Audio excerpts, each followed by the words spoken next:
What's a job that you just associate with jerks? I'm 99% sure that's illegal. Debt collectors do illegal shit sometimes, but they can also get strung through the ringer if you report it. We'll probably get that shit knocked off.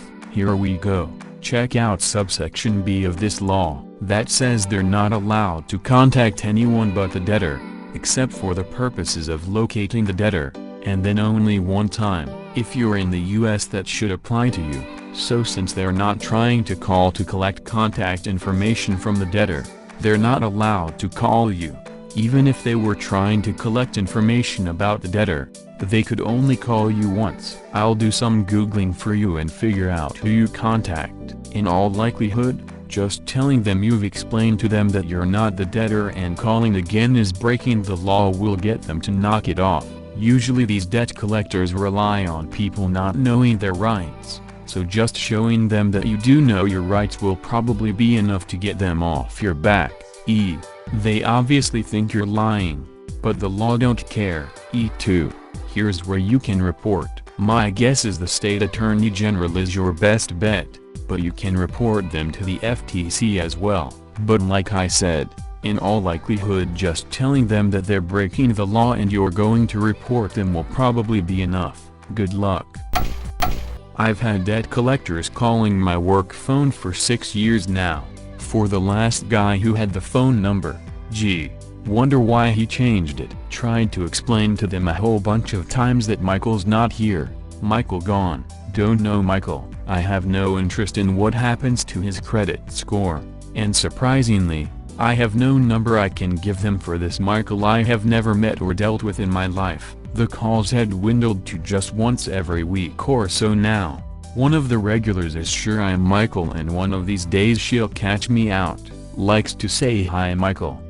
Like someone talking to a friend when I answer. I watched this one. So glad I found a comment about it. It's sad how one of them already has an anxiety problem which is made worse by the continuous refreshing and counting. The influencer trip to the desert was hilarious and eye-opening on how miserable the whole thing really is, while they make that life seem so glamorous. Worked in a deli at a grocery store where mommy and daddy's 2 kids worked there. Both of them had a history of drug abuse, but the daughter had a significantly better attitude than the son. He had the audacity to say I should be wearing my paper hat and my tie should be tighter and shirt tucked in on my break. I looked at him, told him to shove it and he said, "Do you even know who I am?" I laughed at him, and told him if he was intelligent enough to have a say then they would have given him a supervisor position. He tried to give me a speech on my break, so I definitely told him I was going to be taking a longer break on account of him taking it up with his douchebaggery. Don't let those people walk all over you. Mommy and daddy aren't gonna keep them in charge if they run off all of the employees. Oh god, was an MMFK noodle bar at a counter seat and he was absolutely cussing out a sous chef for not knowing how to cook fish right in front of me. It was incredibly uncomfortable sitting there trying to enjoy a meal when 4 feet in front of me was David Chang demonstrating, shoutily and condescendingly, how to pan fry some fish to a sullen dude. I get that maybe the dude was shit and didn't listen before, but berating him literally within spitting distance of your guests is so unprofessional. I have worked in kitchens for 10 years and have met only 2 solid head chefs. One was a female who was a whiz at the craft, and another is my current head chef who also owns the restaurant. He is a great guy and rarely gets angry. You know you're a good head chef if you get invited to kitchen parties and whatnot, when staff can be comfortable around you outside of work. It's what head chefs should strive for. Head chef, I made it to sous before leaving traditional kitchen work. They're all fucking miserable unless they own the place and are so rich they can just pay someone else to do the work. The executive chef at my last gig, owner, liked to show up to manager meetings in a car that costs $200,000. I couldn't convince the people in charge of payroll that the reason we couldn't find and retain decent prep cooks was the fact that they paid minimum wage. Also finance brothers, they're all douchebags. I'd argue a burst appendix is life-threatening. Not a medical expert, but I'm pretty sure when it's life-threatening, insurance is supposed to step in and act like where you went was in network no matter what. Of course they'll probably argue it wasn't life-threatening. You should have spent hours driving back to your town or bought a plane ticket and ruined the rest of your life with irreversible damage. But you would have lived. Hopefully you can get fair coverage from the service you pay for. Yeah, and it's a medical emergency that could lead to peritonitis. You don't have the luxury of going through your provider directory to find an approved MD when every minute counts. She ought to call the Consumer Reporter at some TV station to report on it. Chances are the insurers would rather pony up the payment than get bad media coverage for something like this. Post office sounds sweet after most of the shit I've done. Is it like 80% mindless repetition with the other 20% being some interaction with the public and or co-workers to break up the day? That seems like the right ratio. Basically that's what fish cannery work was like, but it didn't pay anything. Edit. I work in IT. I'm just burned out. Yeah. My co-worker's husband was a pretty successful car salesman and made a good amount of money, but it was a F-ll for his mental health. He finally called it quits and my co-worker got to have a house husband for a while. She loved having less to do when she was exhausted after work. Even now he got a job at the post office because that's all he needs and it's something he actually enjoys. As an extra benefit he is still home more and is able to keep doing extra stuff around the house for her. Oh, I've heard it all. Can you turn the incubator up to make it grow faster? What are the sensitivities? Me. It was no growth. Him. But what antibiotics is it sensitive to? A particularly irate doctor demanding results for a sample we hadn't received and hadn't been informed about. His angry response: well, the next time you don't receive samples from me, please phone me and tell me. Number. I worked in pathology/lab for a hospital. Surgeons are some of the most bizarre critters you will ever meet. They would call and demand to know why results for a test they ordered were not in. 1. Bacteria takes time to grow. And 2. The nurse/tech/LPN has not sent/brought/drawn the samples yet. Therefore I cannot give you results for samples I don't have. They didn't get it. Your comment reminds me of the gynecologist I worked for who would treat some pelvic prolapses with obliterative surgery. If the patient was postmenopausal he would routinely fail to check if she was still sexually active, or tell her that sex would be impossible after having removed half of her vagina. I diverted a few ladies, including a couple aged 80+, at the pre-op assessment appointment after establishing that their prolapses weren't bothering them as nearly much as the loss of their sex lives would. Then I would get it in the neck from him later for daring to disagree. Worked for a dozen or so gyns in my career. I'd say about a third were too sociopathic to be safe doing it. Surgeon here. For everyone saying yeah, I wouldn't mind having an overconfident sociopath work on me, trust me. You do. The cocky surgeons are the ones who take the biggest risks and feel the least amount of empathy when considering the potential consequences. Not to mention they crush the morale of their support team, which can often psych them out at critical moments. My talent comes from years hard work, not unearned arrogance. And more importantly, I am comfortable enough with my own fallibility to double, triple check instead of just rolling the dice. Not controlling your ego is what gets people hurt and makes for a miserable work environment for everyone else around you. It's a shame that surgeons are associated with being jerks, and it's an even bigger shame that most of them deserve it.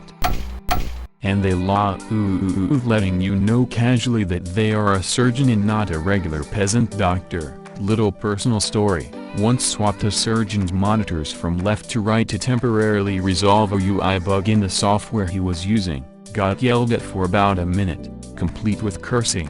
Politely offered to move it back and proceeded to do so since he didn't stop yelling. Another minute or so later he got particularly nasty with his insults. So I left his monitor disconnected and asked him to call me when he was ready to behave like an adult. Then I walked out of the room. Took him a while to realize he couldn't complain to anyone because I was entirely in the right, which is saying something because doctors have a huge amount of influence in most hospitals, but he said some pretty nasty stuff, loudly, with witnesses. Any normal person wouldn't have taken most of the day to swallow their pride. I also knew I was the only person in the hospital who understood the problem he was having and could fix it.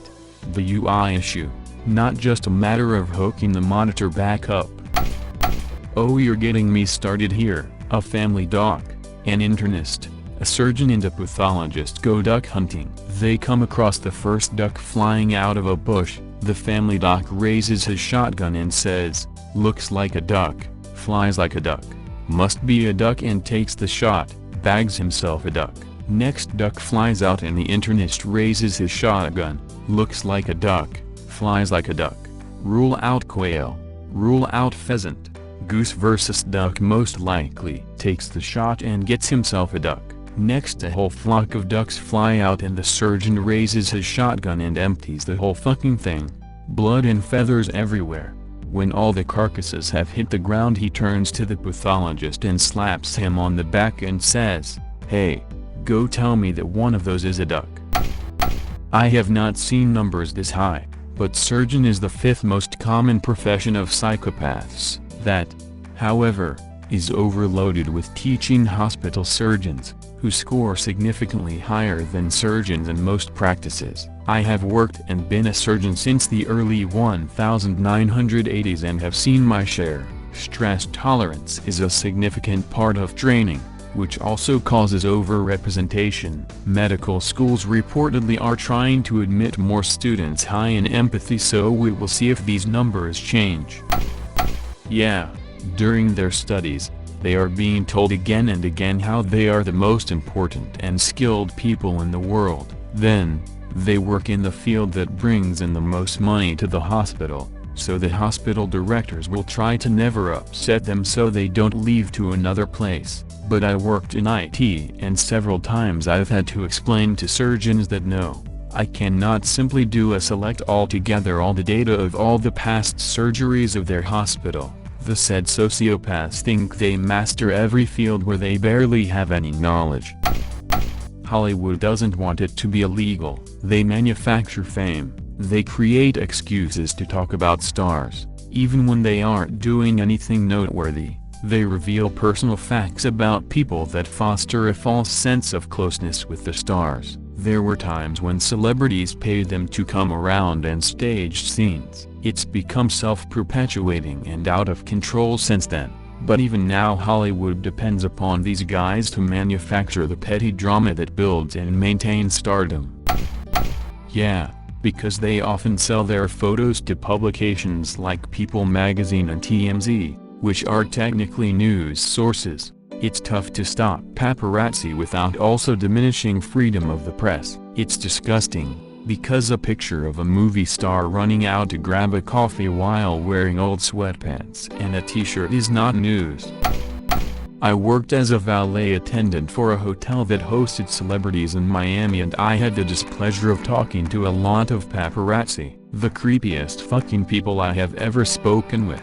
The things they would attempt just to get a picture were absolutely insane. I saw a guy try to tackle headfirst multiple security guards while screaming, "If you touch me I'll sue you motherfuckers," with a camera in his hand trying to get a picture of Lance Armstrong. They are literally scum. I don't understand how that line of work is legal in this country. I wonder if she even would have had a breakdown without the paparazzi. I had a stalker when I was about Britney's age at the time of her crisis, and I thought it really would drive me insane. I struggled to eat, to sleep, I got jumpy and paranoid and seriously questioned my own sanity. Then add in a baby, the hormones, physical recovery, lack of sleep, and you don't just have one stalker but dozens. A breakdown is well within the bounds of a normal human response.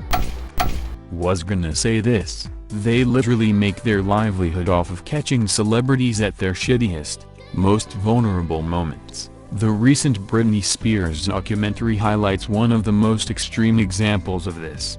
aka the whole umbrella incident during her highly publicized breakdown in 2007, as if she wasn't having a hard enough time already. She then had to deal with a bunch of dickheads with cameras trying to snap a $1,000 photo. They're all fucking scum and I honestly don't know how they sleep at night. This randomly reminds me of that one time the Pope hit a lady and there were a bunch of hilarious headlines. But then if you watch the video, that bitch totally had it coming and it was her that was being an asshole trying to yank him around. He was just swatting at her to get her to let go. Edit. It was less dramatic than I remembered. https://2.b/3way/swhj2swu. I forget what actress it was, but she was surrounded by paparazzi and one of those dickheads kept intentionally hitting her arm, and when she finally pushed back they all started snapping photos like crazy. He was trying to goad her into a reaction to make her look like an asshole. They are the fucking worst. That's interesting. Paparazzi culture is so fucking weird to me. One positive aspect of social media is that celebrities can easily provide access to whatever they want, so this particular type of tabloid shite seems to be on the decline.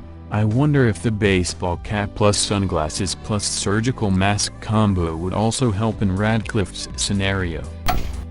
Radcliffe said it in an interview and it appears to be true. Radcliffe's strategy was to make the paparazzi photos worthless on the tabloid market, quoting the later publication summary. But the most effortless way to stymie the paparazzi, Daniel Radcliffe found during his 2007 performance in Equus, was to make sure photos of him were as boring as possible. The paparazzi waiting for him outside the theater after the play could never get a usable shot, because he was always in the same outfit. I would wear the same jacket and zip it up so they couldn't see what I was wearing underneath, and the same hat, he told Jay Leno in an interview on The Tonight Show. As a result, every photo looked like it had been taken on the same day, and the photographers couldn't sell them. They became unpublishable, which was hilarious because there's nothing better than seeing the paparazzi get really frustrated, he told Leno. He kept up the habit for the entire run of the play. Source. There's a video of a dude online who just chases Sacha Baron Cohen around with a camera asking him a ton of questions and gets no response, not even a look, so he titled the video "Sacha Baron Cohen is an asshole" or something like that. He was just going about his business. He doesn't want a camera shoved in his face. Even some fans have the "I saw your movie, you owe me insert whatever here" ridiculous. It's true, there's a very toxic mentality especially in the older generation coming from the workforce in areas like this. I'm in the trade industry and it definitely forced me to toughen up. A lot of good kids coming into the workforce are left with no option than to change, otherwise they suffer a torment you wouldn't believe. And I see this abuse happen more from foremans, supervisors or any higher official, as they tend to assert their authority and put these young people in a place that makes them feel unappreciated and inadequate. It's slowly changing though, and these are the people they should be able to rely on the most. The older generation is starting to dissolve now, and as they retire and workforce laws are tightened with more consequences, it is starting to get better, which is very slowly making the work culture healthier and young men are more open and understanding to each other. Unfortunately, it only takes one to ruin it. I am hoping one day I will get to a position where I can help give young apprentices more courage and strength to speak up, to help them learn about their rights and entitlements within the workforce, to be a backbone to them when they are being treated unfairly, and hopefully start to see the changes it desperately needs. And it usually works out that nice boys that weren't a complete twat became one simply because they worked on the rigs. I knew sweet boys that became awful, poisoned men. The conditions, the pay, the food, the suck up or fuck off attitude. It turns good boys into self-centered men and assholes partners. It always broke my heart seeing it happen. Frown. Yeah, it's a whole industry of jerks. I've heard of agents that barely even got clients' auditions, so if you are getting them, that's a good sign on you. A lot of work needs to be done to the whole infrastructure, I hope by the time I retire, I will have made a positive impact on the projects and folks I've worked with. And even Beyoncé lost out on a gig because she didn't follow the breakdown. She really wanted Tiana in The Princess and the Frog. Her agent told production she was interested, assuming they would jump at the chance to cast her. Instead, they sent over the audition breakdown because they were having everyone actually submit an audition, not just anointing a big star with the role. She sent them some generic demo tape instead of the materials they had asked for. Got herself taken straight off the short list. That's a winning bet, my friend. Time is money. And if you're wasting both, you start falling off consideration lists fast, especially with social media these days. Word spreads fast to fans and potential employers. Even those at the top of their game know what's up. Beyoncé is known to always be on time and very professional. I bet that the reason the careers of certain promising actors fizzled out and they never reached the heights of fame they could have is because of jerky or bitchy behavior. There's always someone coming up behind you who's just as talented and attractive and who doesn't bring the baggage of being a nightmare to deal with.